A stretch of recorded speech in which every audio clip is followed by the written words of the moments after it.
Здравейте, аз съм Йова и това е моят подкаст "Чул в един подкаст". Темата на днешния епизод е мумиите. Но какво точно е мумията?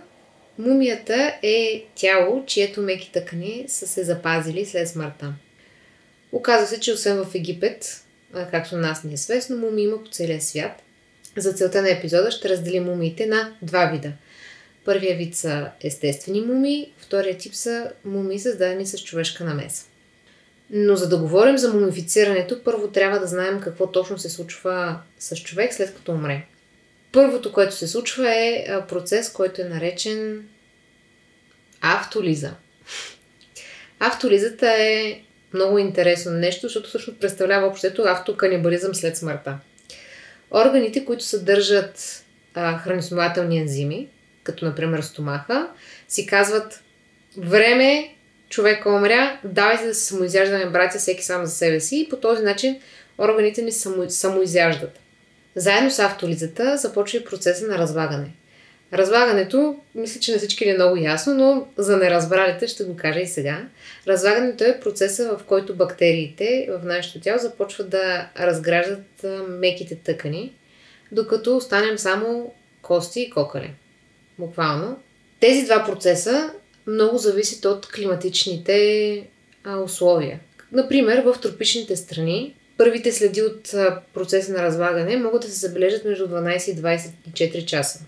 Това е поради факта, че в топъл и важен климат тези бактерии се размножават много бързо и, разбира се, това ускорява процеса.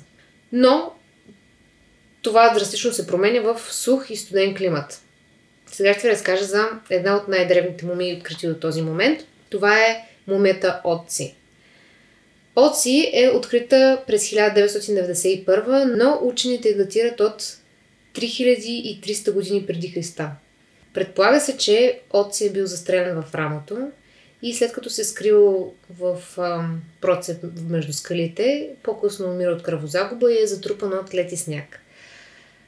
Ледникът, който съхранява Отци, се разтапя приблизително 5000 години по-късно и той бива открит. Но между другото, Отци е едно от първите ни доказателства за татуировки, защото ледът толкова добре го е съхранил, че се забелязват татуировки по скалпа му. Също така се забелязва, че човек е бил постриган, грижил се за себе си.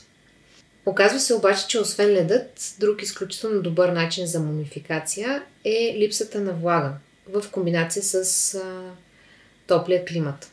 Пример за това е частично мумифицираната мумия, която са открили в Спирит Кейп, Невада, през 1940 година.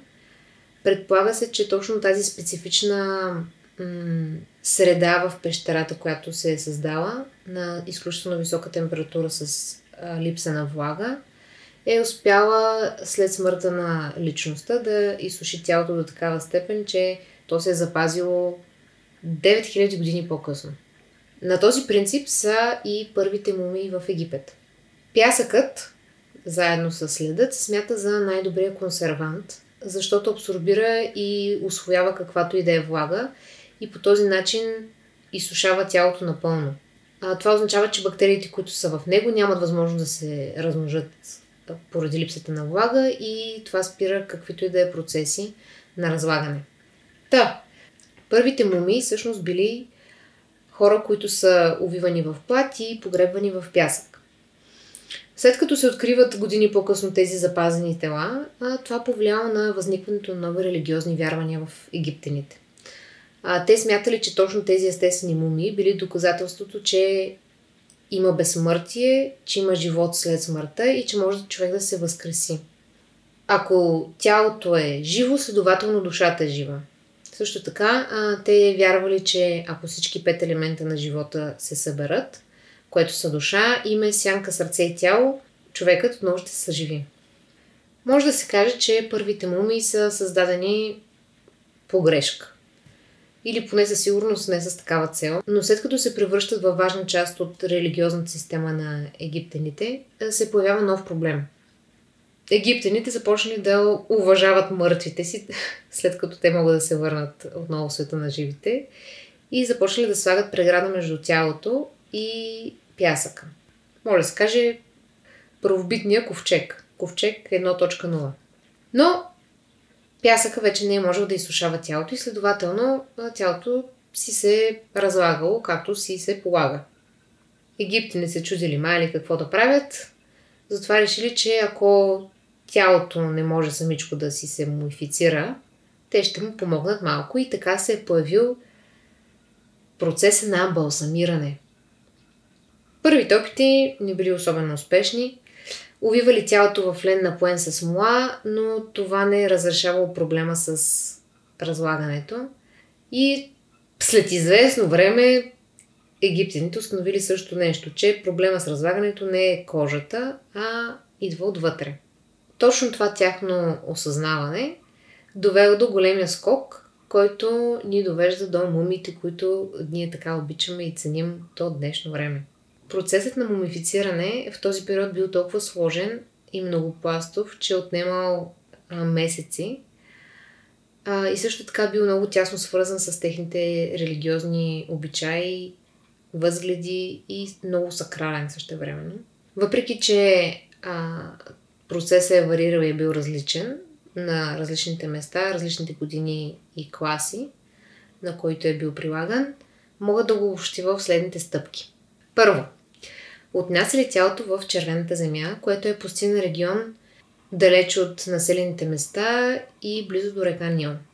После го измивали с цел пречистване. Познайте къде? В реката. Това много ми напомня на скоро появилото се видео как мият картофи в реката, само че малко по различен начин.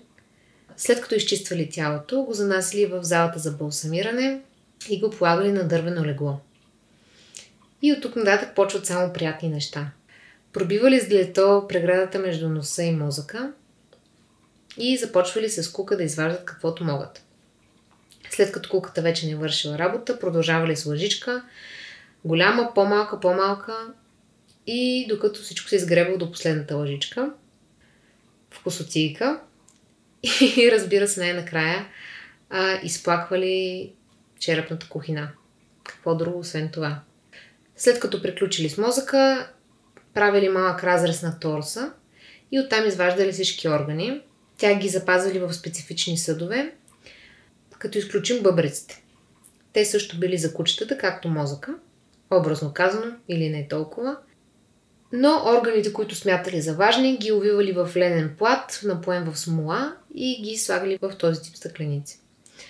Единствено сърцето оставили в тялото, защото смятали, че той е център на душата и на тялото и той е неразривна част от двете и трябва да бъде на място. След като изчиствали кухината на торса, отново я изплаквали, но този път специфично беше написано с палмово вино и напълвали вече кухината с прах от смирна, смола и парфюми. Разрезът се зашивал, а тялото се покривало с какво? Сода бикарбонат. Разбира се, какво друго, освен нещо, с което всички ние си печем кексовете, египтяните си мумифицирали починалите хора. Но се оказва, че сода бикарбоната много ускорява процеса на дехидратация и отнемало само около 40 дена да се изсуши тялото напълно, след което го изваждали, изчиствали го отново и вече започвал процеса на увиване. Този процес на балсамиране, който сега минахме през него по стъпки, обаче бил само за богатите. Това е Lidl Deluxe, представете си го. Бедните, които нямали късмет да минат през този луксозен процес на балсамиране, след смъртта си били инжектирани с масло от кедър и след това били покривани с сол и сода. Отново кухненски.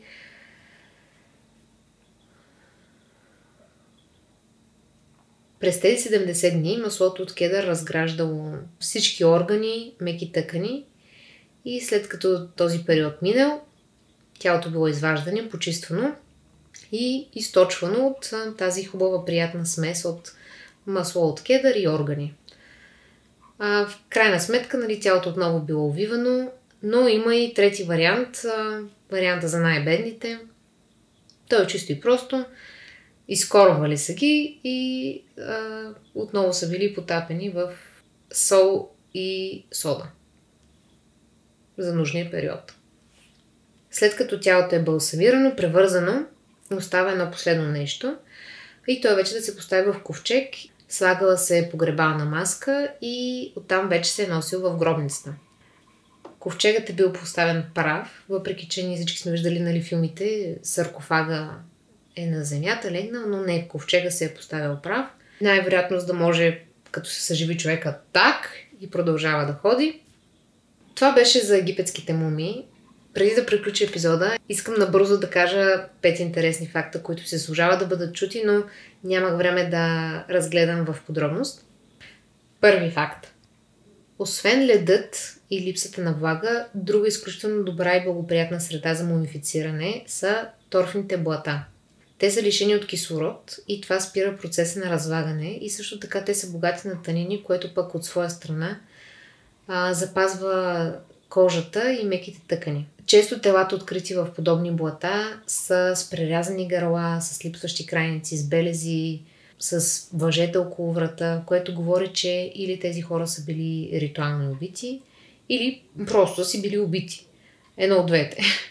Но ви препоръчвам да разгледате в интернет малко повече за тази тема, защото е изключително интересна. А мумиите са изключително детайлни. Само това искам да кажа. Така. Втори факт. Знаете ли защо до днешно време са стигнали толкова малко мумии? Всъщност мумии е имало бол, но в средновековието и Ренесанса са ги изяли. Европейците са изяли мумиите. Те са смятали, че те са лек за главоболие, за проблеми с стомаха, за рак. И цялата тази лудост е била просто поради една грешка. Муми е всъщност вещество, което се намира в Персийските планини и то е известно със своите медицински и лечебни свойства. Но тъй като има много близко име до това на мумията, особено на английски муми и мъми, европейците чули недочули започнали да смилат и поглъщат мумии. Трети факт.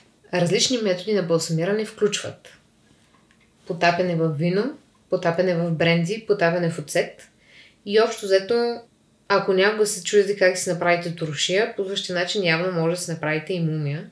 Тялото на Александър Македонски след смъртта е било върнато, потопено в мед, а примерно Хенри I е бил изкормен и натъпкан с медицински билки. Това смятаме много приятно нещо след смъртта ти. Четвърти факт. Балсамирането, освен в Египет, се наблюдава и в много други древни общества. Като например индианците Пери Парака са балсамирали черепи, аборигените на Канарските острови са имали много подобен начин на балсамиране като египтяните. И аваро племената от Еквадор и Перу са изсушавали на много бавен огън техните водачи. А в Тибет все още балсамират тела по стара рецепта. Традиция. Думата е традиция, не е рецепта. Но всъщност има и рецепта. В смисъл рецептата е пакет сол за 3 месеца. Точка. Така, пети факт.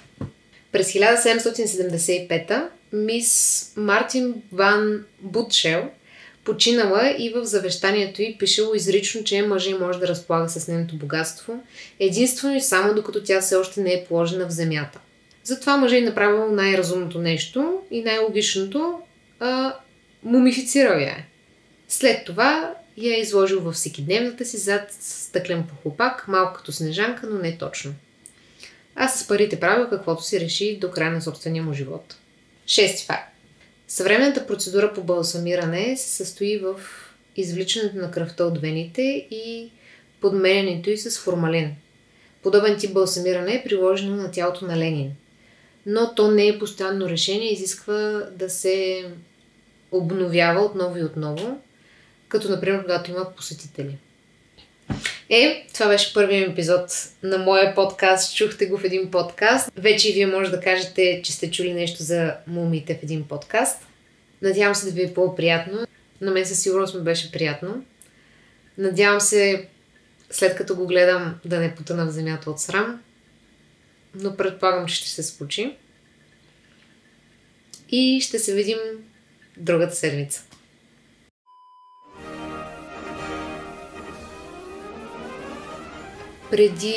от преди 300... Не, глупости говоря. Напоен с мола с цел да се съхрани отвън. Съхрани. Какво съхрани? Хората малко така са ги така. И по отношение тук вече на няколко места четох за така. И идва време за проклятието.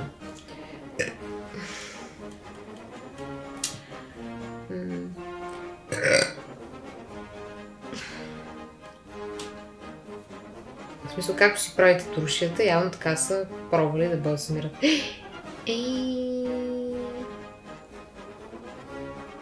Забравих да кажа за Ленин.